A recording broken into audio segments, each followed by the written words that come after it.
Hey fellas, in section 2.3 we're going to talk about basically word problems using inequalities. So solving more difficult problems, more complex problems that are not very straightforward. You got to create and develop your own equation or inequality, I'm sorry, not equation, inequality, and solve them, okay?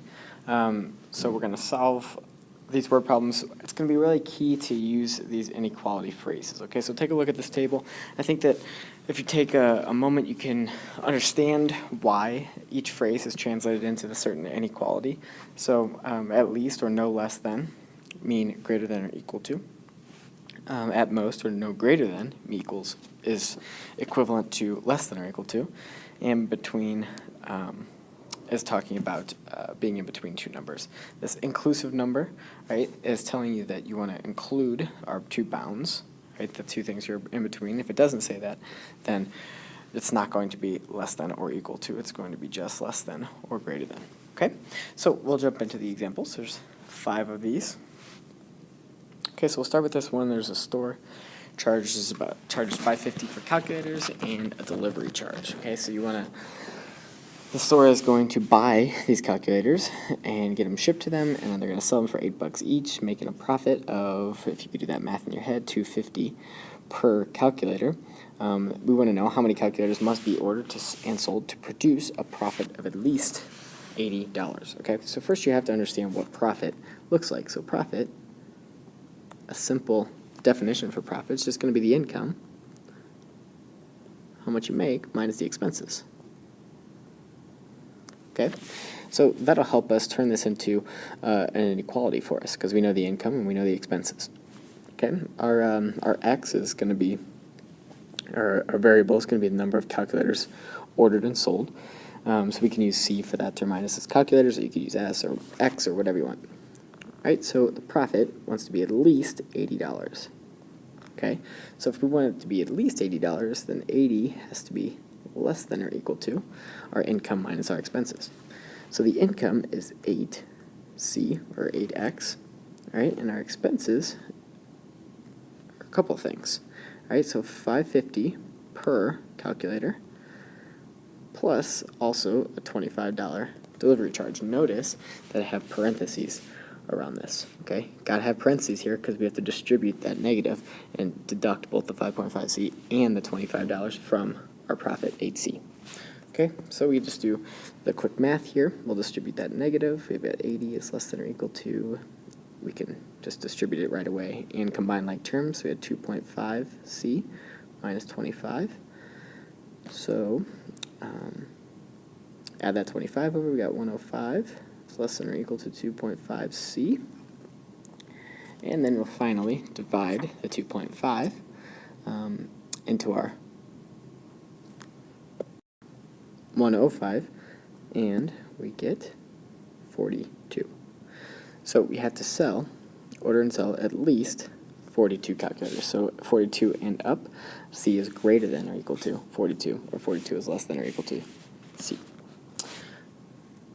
Number 2, we're talking a little bit about stocks. Okay, so you have 100 more shares of stock B than stock A. The current price of A is $18.50 and B is $24.75. How many shares at most do you have to have of each if the average price per share total of stock A and B together is greater than 22? Okay, so think about this. Price per share, I'm going to call PPS, is going to be equal to, right, the total price divided by number of stocks. Okay, so we need the total price divided by the number of stocks. All right, so we want the price per share to be $22. So 22. We want the average price per share to be greater than 22.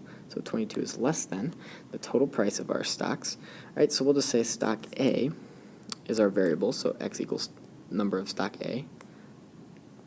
Well, I'll just put A there. Big A. Okay, so if our X is stock A, you could make it either way, either A or B, but you just got to choose one of them because we only want one variable in here. So we've got total price of stock A. It's going to be $18.50. I don't need that dot there. 18.5. Okay, times the number of A plus pay 24.75 for all the stocks, stock B, which is me X plus 100, because there's 100 more of stock B than stock A. All right, so the total price altogether is the price of stock A plus this price of stock B. Divide that by the total number of stocks, which is X. We have X number of stock A plus X plus 100. That's how many of stock B we have. Okay, so we just need to simplify both of these. We'll multiply that denominator over there and solve for X. Okay, so let's combine all our like terms and all that first. 22 is less than 18.5 plus 24.75. Let's do that. We're distributing this. Gotta get my little calculator out. Get 43.25x plus, to do 100 times 24.75, you just move the decimal place over twice, and 2x plus 100 on the denominator. Okay, so we're going to multiply that whole denominator, 2x plus 100, to the left side. So we'll have 44x plus 2200 is less than 43.25x plus 2475. All right, we'll pull the x's to the left, numbers to the right, so we'll have 0.75x is less than 275. Divide both sides by 0.5 or multiply by 4/3 if you use a fraction. Either way works for me. And we get x is less than 275. 366.7 stocks, okay? So we want to know at most how many shares of each stock A and stock B do they have. Okay, so we can have up to 366.7 stocks. You can't have 0.7 stocks. So you have 366 stock A and 466 stock B. Okay, let's go to the back. So number 3, we've got this Bert guy's bank, probably a piggy bank. Contains twice as many nickels as quarters and 3 more dimes than nickels. The coins are worth more than $5. At least how many dimes does he have? So the first thing I would suggest you do is you define what quarters are in our variable, nickels and dimes. Remember, we only want one variable because that's all we want to work with one equation. Okay, so we've got quarters. You could define any of them as x. Quarters is the easiest one. If you want to do dimes, that's fine. It works, but it'll just be more complicated to define nickels and quarters that way. Okay, so if quarters is x, we've got twice as many nickels as that, so that'll be 2x, and 3 more dimes than nickels. Well, nickels is 2x plus 3 to get the number of dimes.